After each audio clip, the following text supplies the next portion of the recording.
Hola, bienvenidos a la clase Scheduler de tareas de organización del computador 2. En esta clase vamos a hablar acerca de la construcción de un limitado, de muy limitado scheduler de tareas que nos va a permitir intercambiar tareas por cada ciclo de reloj. Bien, esto es algo muy limitado, ¿sí?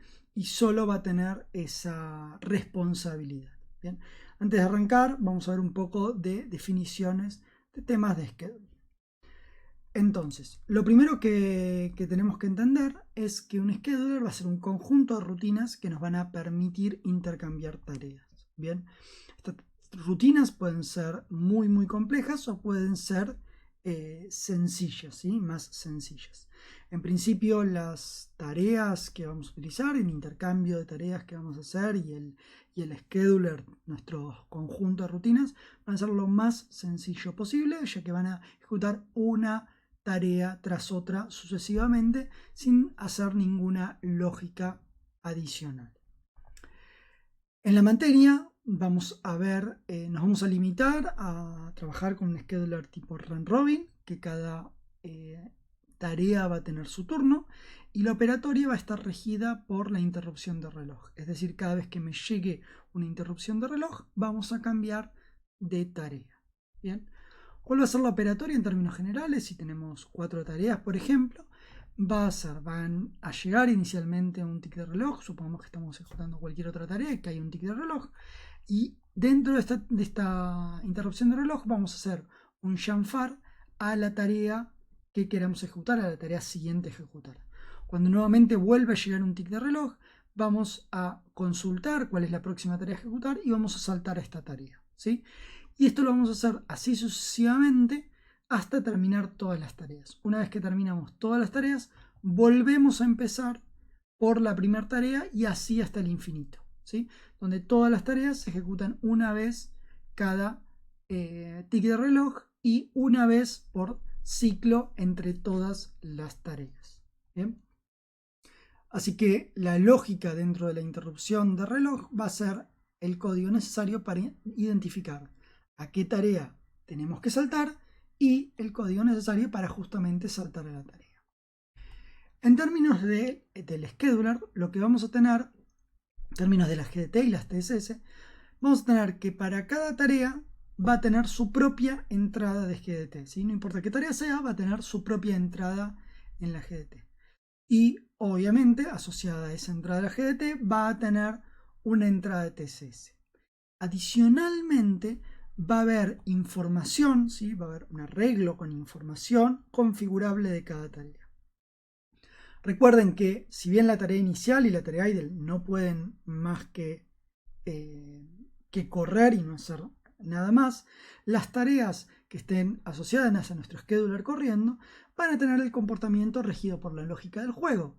Por lo tanto, vamos a tener que guardar algún tipo de información, que vamos a ver un poco más adelante qué información nos interesa guardar, acerca de, por ejemplo, si una tarea está viva y tiene que ser ejecutada, o la tarea generó una excepción y no debe ser ejecutada nuevamente, ¿sí? Esto depende del trabajo práctico y lo vamos a ver un poco más adelante qué información nos interesa guardar en este arreglo de información adicional sobre cada tarea. Principalmente la información que vamos a guardar va a ser un indicativo desde el punto de vista del scheduler si la tarea puede ser ejecutada o no. Es decir, la búsqueda de la siguiente tarea simplemente va a ser recorrer el arreglo de tareas vivas y encontrar la próxima tarea viva que debe ser ejecutada. Entonces, para saltar una tarea cualquiera, va a ser necesario modificar el selector de segmento.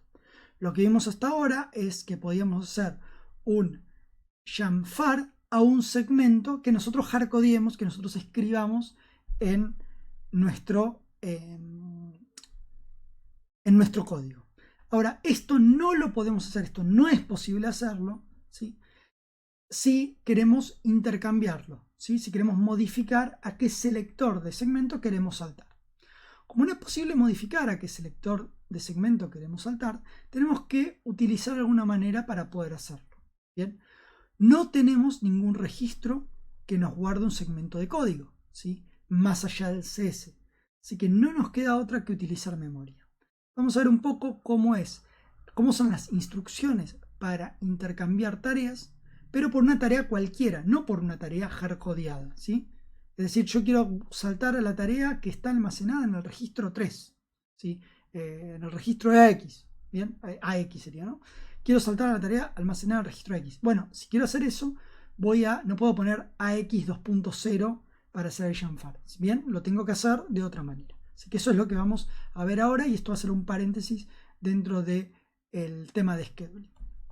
Entonces, usando chanfar selector, no es posible que el selector tenga un registro, ¿bien? Como dijimos antes, acá no puedo poner AX, ¿sí? Porque esto es un selector de segmento, ¿bien? Así que acá tengo que poner sí o sí un valor. No es posible que este valor no esté fijo, ¿bien? Entonces, como este valor no es fijo, tenemos que hacer otra cosa. Tenemos que usar memoria, ¿bien? Para indicar el selector de segmento al que queremos intercambiar. Entonces, para esto definimos en algún lugar del código esta estructura, la estructura offset 0, selector 0.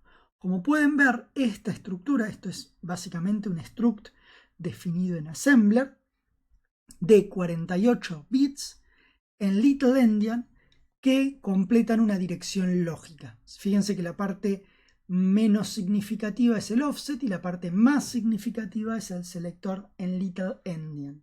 ¿Bien? Si yo lo leo a partir de offset voy a tener 48 bits, o sea, 48 bits que van a almacenar la dirección lógica. ¿Bien? Lo hardcodeé con 0 porque inicialmente lo ponemos en 0, pero esto lo vamos a cargar con algún valor válido. En la rutina para intercambiar tareas, ya el chanfar no va a ser, como vimos acá, selector 2.offset, sino se va a hacer un chanfar a una dirección de memoria, ¿bien? Entre corchetes. Y esta dirección de memoria entre corchetes va a ser a la dirección a la cual tengo que saltar. Desde el punto de vista del selector de segmento, lo que vamos a cargar es el dentro de AX, supongamos que tenemos dentro de AX el selector de segmento al que queremos saltar, movemos EAX al valor selector, es decir, lo movemos a la parte alta de la estructura y luego saltamos utilizando toda la estructura, saltamos a offset, saltamos a partir de offset. Y este offset va a ser a partir de acá y va a leer los 32 bits de la dirección del offset y los 16 bits correspondientes al selector. Al leer los 16 bits correspondientes al selector y darse cuenta que es un selector de segmento de una TSS, vamos a hacer un intercambio de tareas utilizando esta instrucción.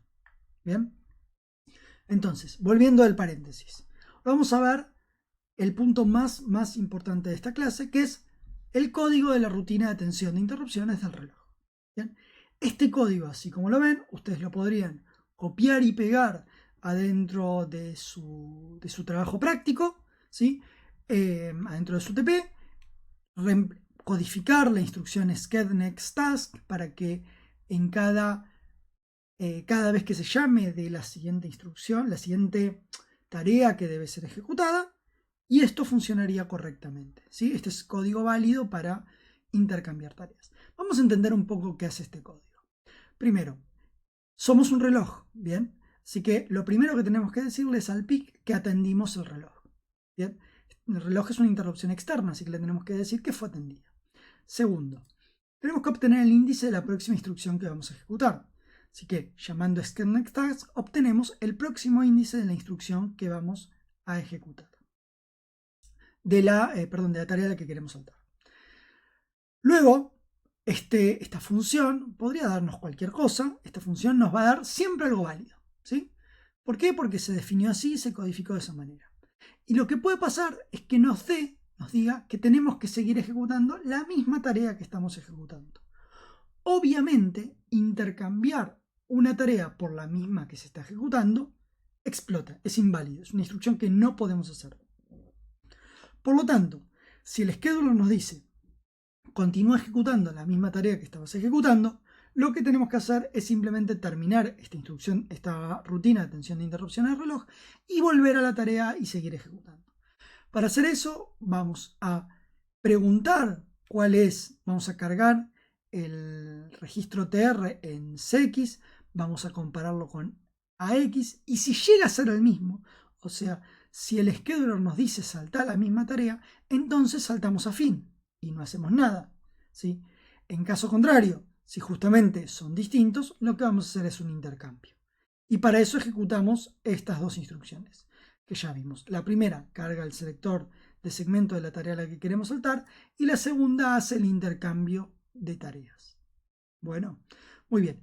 Con esto llegamos a todo lo que es scheduler de tareas y entender cómo funciona una interrupción de reloj que hace un intercambio de tareas.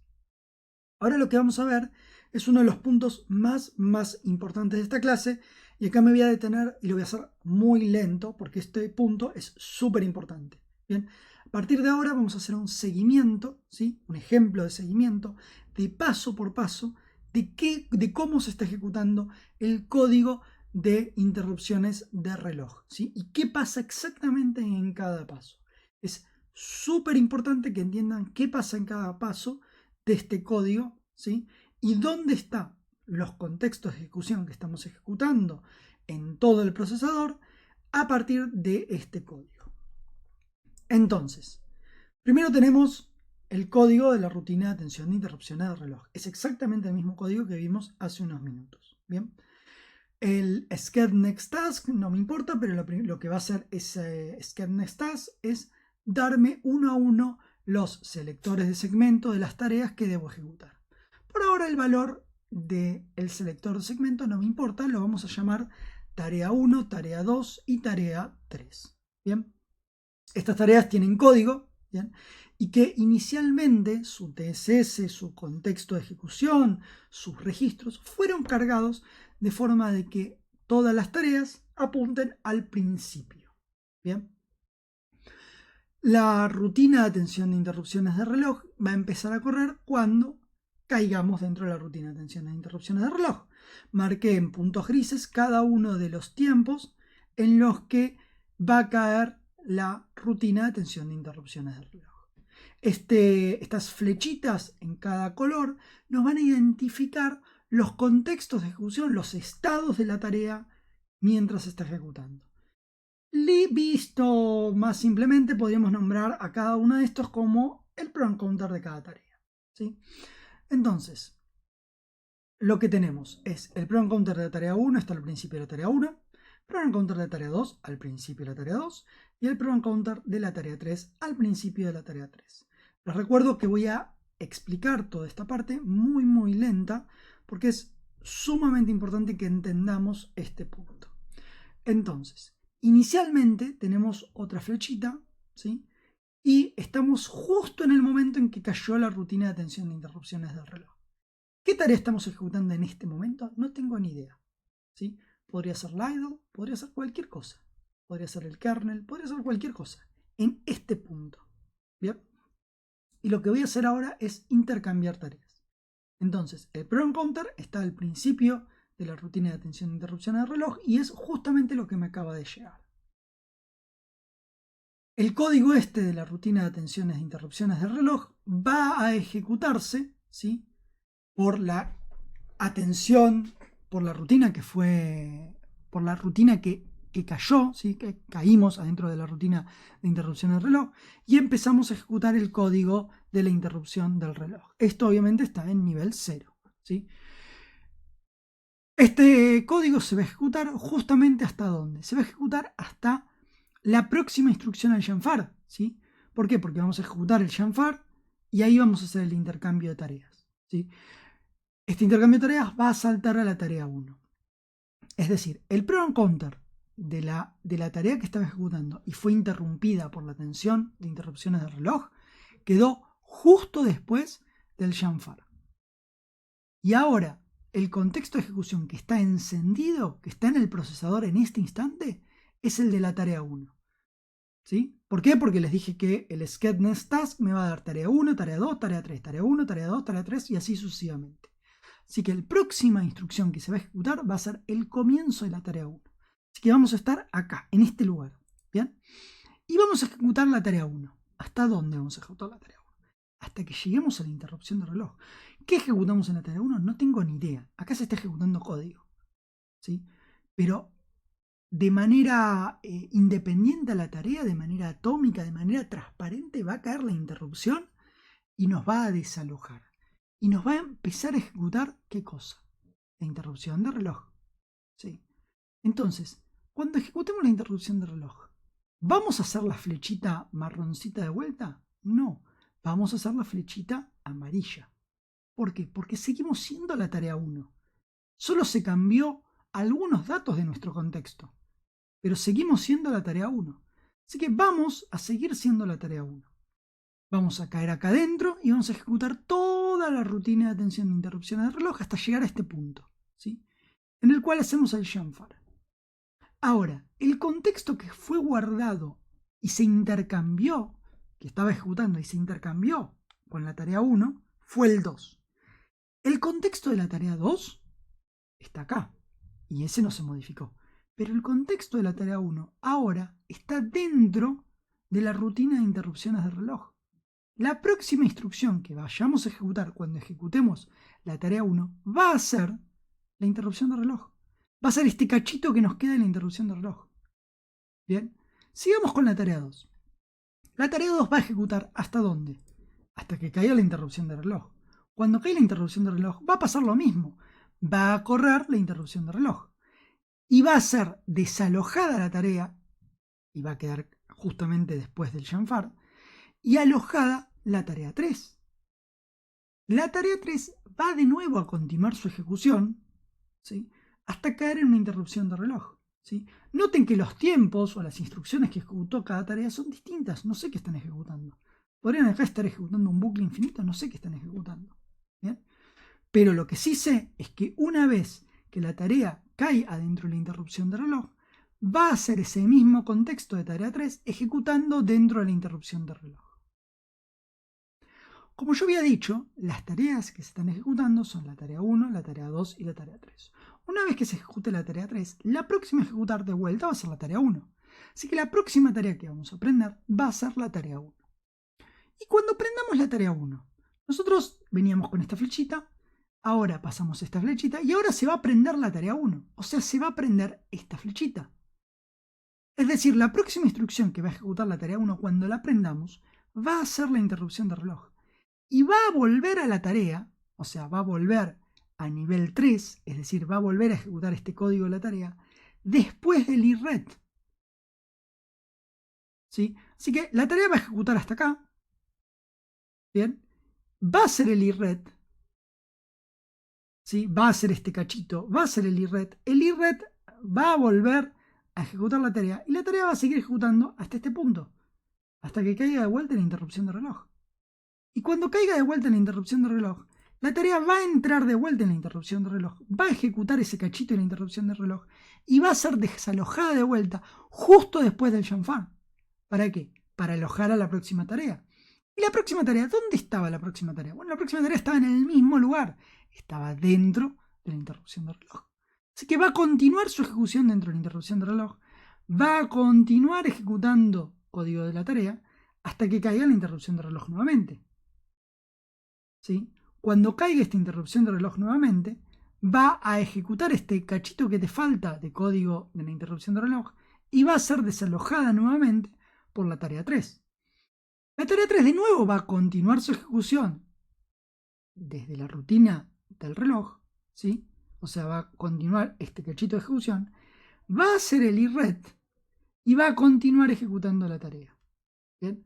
Una vez que continúa ejecutando la tarea, este proceso se va a repetir indefinidamente hasta que caiga de vuelta la interrupción de reloj y ahí volvamos a ejecutar la tarea 1.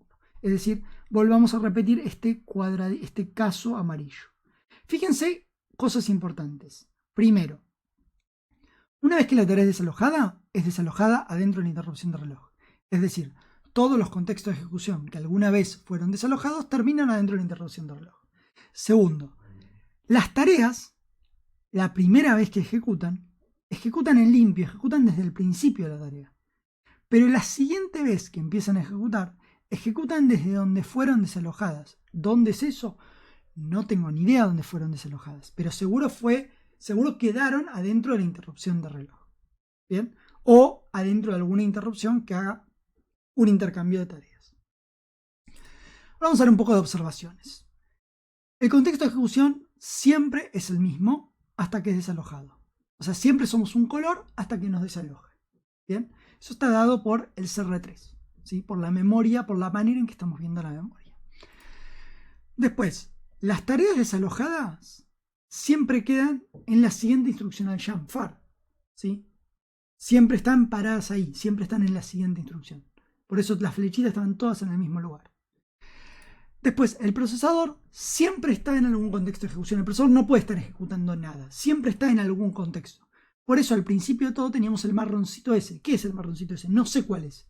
Puede ser la tarea idle, puede ser la tarea, otra tarea, puede ser el kernel, no sé qué es. Pero es algún contexto de ejecución. ¿Bien? Después, ¿qué pasa cuando hay un intercambio de privilegio? Bueno, cuando hay un intercambio de privilegio habíamos dicho que las cosas no eran tan sencillas y principalmente no se puede usar la misma pila. Es decir, yo no puedo modificar la pila de nivel 3 para guardar el estado de retorno y mis variables locales siendo nivel 0, porque el código del reloj se ejecuta en nivel 0. Así que sí o sí voy a tener que hacer un intercambio de pilas. Bien, eso es fundamental. Para buscar la nueva base de la pila, vamos a usar los campos SS0 y SP0 de la TSS. Vamos a usar esos valores para cargar los registros de la pila de nivel 0. ¿Sí? En este caso nivel 0, pero si estaría ejecutando en nivel 1 serían los de nivel 1 o nivel 2 serían los de nivel 2. ¿Sí? Siempre es niveles superiores de nivel de privilegio. ¿Sí? O sea, numéricamente más chiquitos. Y después, el estado de la pila de nivel 3 en algún lugar se tiene que guardar. Así que se va a guardar en la pila de nivel 0. Bien. La gráfica que nos presenta Intel sobre este tema es esta gráfica, ¿sí? Esta figura, que nos dice cuando no hay un cambio de privilegio, el estado de la pila, ¿sí? Se va a usar la misma pila. Vamos a escribir, esto está obviamente en el lenguaje Intel, así que la pila crece al revés, o sea, crece para abajo. Acá estamos antes, before, de hacer el handler de interrupciones y luego estamos acá después de hacer el handler. ¿Sí? El error code es un valor que se va a guardar dependiendo de si estamos en una excepción, en particular dentro de las interrupciones que hagamos no va a haber error code y como las excepciones no las vamos a atender correctamente, tampoco vamos a tener nos va a interesar el error code. El resto de los valores sí nos van a interesar. Si hay un cambio de privilegio, esta va a ser la pila de nivel 0. La pila de nivel 0 no se toca, queda en el mismo lugar. Y la pila de nivel... la pila de nivel 3 no se toca, queda en el mismo lugar. Y la pila de nivel 0, lo que obtenemos a partir del SS0, ESP0, es la que, sobre la que cargamos los valores del contexto.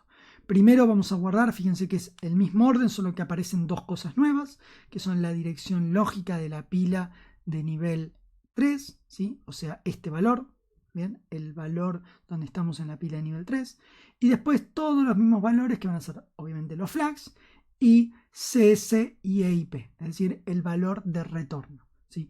Y red sabe interpretar, la instrucción y red sabe interpretar si estamos en este caso con un cambio de nivel de privilegio o si estamos en este caso cuando no hay cambio de nivel de privilegio. Para un poco seguir este ejemplo, vamos a hacer un seguimiento, ¿sí? De qué pasa con los niveles de privilegio. Bien. La semántica, esto es muy importante, la semántica de los colores en este caso es diferente a la semántica de los colores en el gráfico anterior.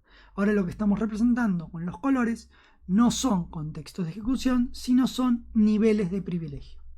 En este caso, el contexto de ejecución siempre es el mismo, siempre estamos ejecutando lo mismo, siempre estamos ejecutando la misma tarea porque no hay un intercambio de tareas, pero sí hay un intercambio de niveles de privilegio a raíz de entrar adentro de una interrupción. ¿Sí? Y en este caso es una interrupción sincrónica, puede ser la interrupción 80, como puse de ejemplo, como podría ser una interrupción asincrónica, una interrupción como las de las excepciones. ¿Bien? Entonces, Lo que vamos a tener van a ser los dos niveles de privilegio, nivel 3 y nivel 0. ¿Sí? Este es el código de la tarea. El código de la tarea eventualmente hace un int80, ¿sí? Para llamar a una interrupción, que puede ser cualquier interrupción o un servicio de nuestro sistema. Y después, desde nivel 0, vamos a tener el código de la int80. ¿Sí? Este es el código de la interrupción int80. Entonces, vamos a tener la tarea, ¿sí? el timeline de la tarea y el timeline de la interrupción 80. Lo primero que vamos a hacer es identificar dónde estamos. Ahora van a ver en el código que no hay varios program counters porque no hay varias tareas, no hay varios contextos, así que tenemos uno solo, ¿sí? Y va a cambiar de color dependiendo de si estamos en nivel 3 o estamos en nivel 0, dependiendo de qué variables estamos utilizando y en qué universo de ejecución estamos. Entonces, vamos a ejecutar el código hasta llegar a la int80. Cuando llegamos a la int80, ejecutamos efectivamente la int80, ¿sí? Y esta ejecución de la int80 hace un cambio de privilegio.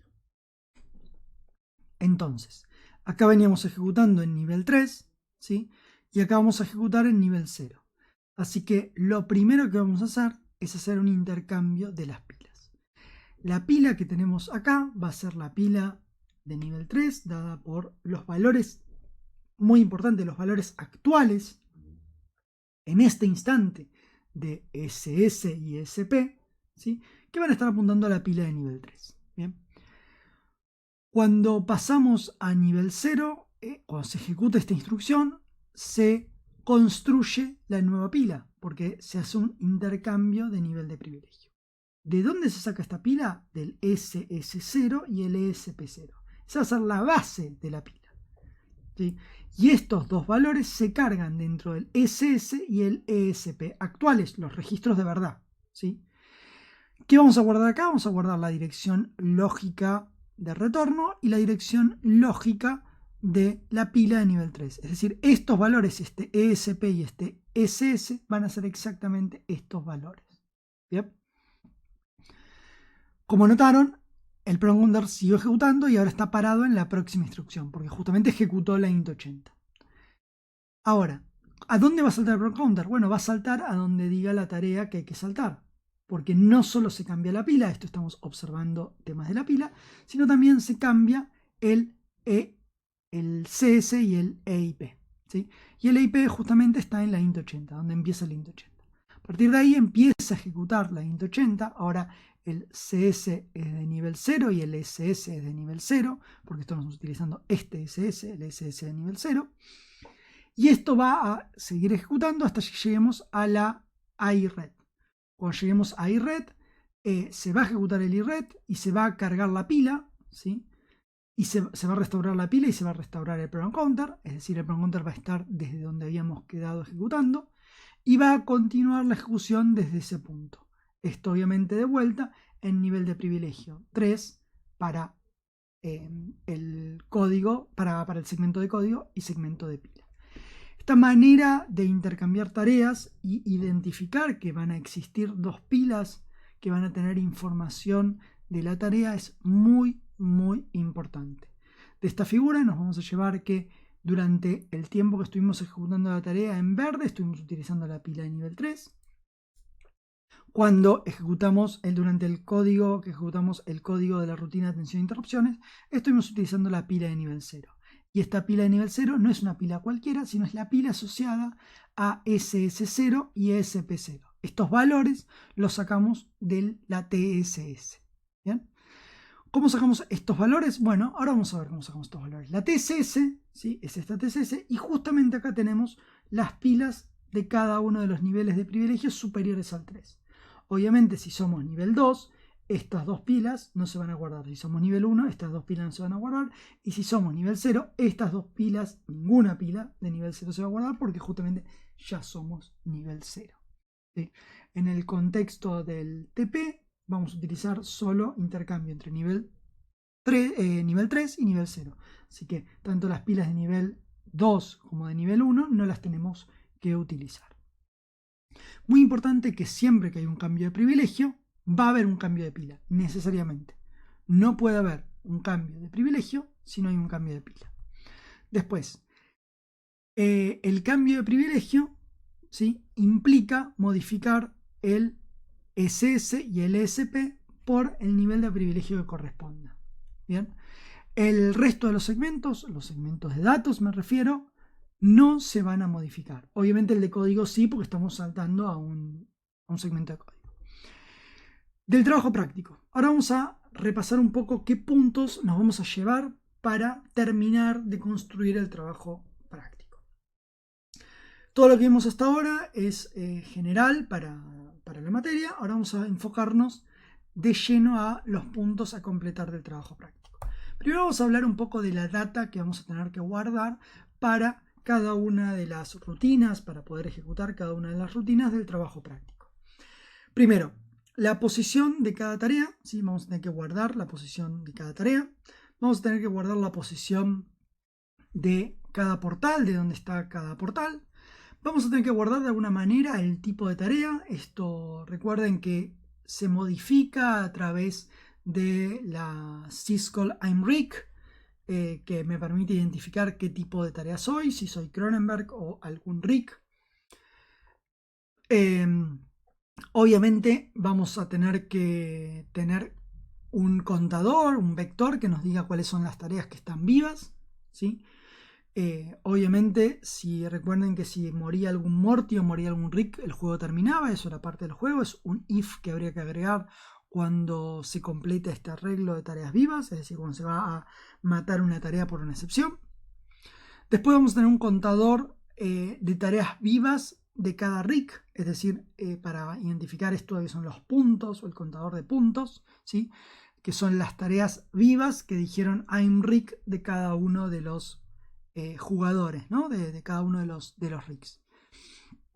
Y después algo que me diga qué tarea se está ejecutando actualmente, o sea, la tarea que se está ejecutando actualmente. Esto nos permite saber cuál va a ser la próxima tarea a ejecutar, ¿sí? Podemos guardar la tarea actual, podemos guardar la próxima tarea a ejecutar o algo que nos permite identificar la tarea o que nos permite determinar la tarea próxima a ejecutar. Después, desde el punto de vista de los syscalls, vamos a tener 3 syscalls, ¿sí? Recuerden que la explicación de cada uno de estos parámetros la vamos a recordar, tenía que ver con cómo iba a funcionar cada uno de estos casos, ¿sí? Cruzar significa que no solo vamos a crear el portal, sino también vamos a copiar toda la memoria del Rick en cuestión o del Morty en cuestión que haya usado el portal para copiarlo a otro lugar. O sea, para copiarlo al desplazamiento que diga x e y. Y with Morty implica que si lo ejecuta Rick, el with Morty, va a mover también a la tarea Morty asociada a esa tarea Rick. Acá hay un comportamiento que es medio extraño, es qué pasa si pongo with Morty en 1 y soy Morty. Ese comportamiento lo pueden definir como quieran, no está especificado en el enunciado del TP.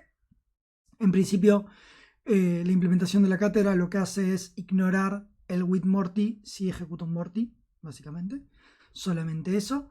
Y después, como valor de retorno, va a decir si el portal que fue creado con éxito. Recuerden que por cada ciclo de reloj vamos a tener que saber además si el portal fue creado, ¿sí?, en ese ciclo, para saber si podemos crear otro portal en el mismo ciclo. Por eso la respuesta puede ser que no fuera creado el portal, o sea, que intentan crear el portal y el portal no fue creado, ¿sí? Esa lógica va a estar implementada desde el punto de vista del que llame a estas syscalls, que va a intentar crear una y otra vez los portales, y una vez que pueda crear los portales es porque anteriormente fue desalojado y ya se le reseteó la oportunidad de crear un nuevo portal en ese ciclo de reloj. Bien. Después, otra tarea que dice imRic. Esta tarea simple, esta syscall simplemente va a servir para identificar las tareas, ¿sí?, cuando la lógica detrás del juego va a ser que las tareas se coman entre sí, es decir, se modifiquen su propio código, y al modificarse su propio código se puede plantar en el código de otra tarea el código necesario para que esa tarea diga I'm Rick con alguno de los códigos de alguno de los Ricks. Esto va a ser el identificador que va a permitir determinar si la tarea fue absorbida, fue modificado su código, y va a permitir contar puntos en cada uno de estos casos, de casos de Rick. La instrucción o la syscall I'm Rick no necesariamente tiene que ser ejecutada para todas las tareas, puede ser no ejecutada. Inicialmente van a ser Cronenbergs y Ricks. Hay algo que no está definido en el enunciado, que es qué pasa si la tarea, si una tarea Rick o una tarea Morty llama a I'm Rick. Este código no está definido, podría estar definido como gusten. Podría ser que si pasa eso, entonces la tarea deba morir porque significa que fue capturada, o la tarea Rick y la tarea Morty también pueden ser capturadas, así que seguirían funcionando el I'm Rick, solo que ahora cuando diga I'm Rick sería el otro Rick. Pero bueno, eso es parte de la definición del comportamiento que pueden definir a gusto en el TP. La syscall where is Morty es una syscall que lo único que me da va a ser un valor de desplazamiento de dónde está Morty respecto a el Rick en cuestión, respecto a su Rick, ¿sí? Así que esta syscall no tiene ninguna lógica, simplemente hacer una resta entre los dos offset y retornar ese valor. ¿Bien? Muy bien, en términos del scheduler, esta es la gráfica que tenemos del scheduler en el TP, ¿sí? Tenemos 3 tareas Cronenberg, las tareas Rick y Morty, ¿sí? Y se van ejecutando una por una, ¿sí? Por eso la única inteligencia, la única cosa que vamos a tener que tener dentro de la data que vamos a tener para implementar nuestro scheduler va a ser saber cuál es la próxima la próxima tarea que debe ser ejecutada, ¿sí? Con tener un estado que me permite indicar cuál es la próxima tarea que debe ser ejecutada va a ser suficiente para implementar el scheduler, ¿sí? Hay un punto importante también en el TP que vale la pena recordar y vale la pena aclarar, que es el funcionamiento del modo debug. El modo debug es simplemente un modo para debuguear lo que estemos trabajando. Y nos va a permitir generar una excepción controlada en el medio de nuestro código. El funcionamiento de este modo debug es el siguiente. Cuando se presiona la tecla I, ¿sí? La tecla Y, se activa o desactiva el modo debug. Es decir, la tecla I funciona como un toggle en modo debug. Aprieto la tecla I, se activa modo debug, aprieto la tecla I, se desactiva modo debug, y así sucesivamente. Así que es necesario guardar un estado que me diga si tengo activado o no modo debug. Bien, ese es un punto, ¿sí? Y esto va a ser resuelto por el teclado. La activación de modo debug no implica nada más que guardar una variable de estado que me diga que está activado o desactivado modo debug. Bien. Después, si está activado modo debug y se produce alguna excepción, es decir, se produce un problema, se produce efectivamente una excepción, al estar en modo debug, ¿sí? Estamos obligados a detener la ejecución y mostrar una pantalla de estado, ¿sí? Esto está explicado un poco en el TP, cuál va a ser la figura de la pantalla de estado, ¿sí? El sistema es muy importante, y esto también está en el enunciado, pero es importante recordarlo. El sistema va a seguir funcionando, van a seguir cayendo interrupciones, va a seguir funcionando correctamente, ¿sí? Pero el sistema no tiene que hacer nada, es decir, lo único que va a hacer es ejecutar una y otra vez la tarea idle, ¿sí? El sistema pasa a desactivar la rutina de reloj que intercambia las tareas y ejecutar solo la tarea idle. Las maneras de solucionar este problema son muchísimas, ¿sí? Una forma podría ser tener un if adentro de la interrupción de reloj, y si estoy en modo debug y caía dentro de una interrupción, entonces nunca más hagas un task switch. Esa sería una manera posible. Tenemos un montón de maneras de hacerlo. La manera que elijan correcta va a ser la mejor. Después, a lo que sí puede pasar es que alguien active modo debug, desactive modo debug, es decir, apriete modo debug de vuelta. Si estamos adentro de una excepción, es decir, caímos dentro de una excepción, estamos en modo debug, entonces al apretar y de vuelta se reanuda la ejecución, no se desactiva modo debug. ¿Sí? Modo debug sí activado, pero se reanuda la ejecución, va a seguir ejecutando el código que estaba ejecutando. Es decir, cuando apretamos la I de vuelta, lo único que estamos haciendo es prendiendo de vuelta el scheduler para que el scheduler ejecute nuevamente las tareas. ¿Sí? Esa sería la idea de apretar de vuelta la Y y reanudar la ejecución. Por último, nos quedan un par de funciones, de nombrar un par de funciones que tienen para usar desde Assembler. En Assembler las tienen estas funciones para usar desde C, quiero decir. O sea, tienen implementadas estas funciones en Assembler para que desde C las puedan ejecutar. Para que la mayor parte del código lo realicen en C, que en general suele ser bastante más sencillo. Bueno, por último, les agradezco la atención, espero que les haya servido y los espero para las próximas clases. Recuerden, como siempre, ver los comentarios y las fe de ratas al final de la clase.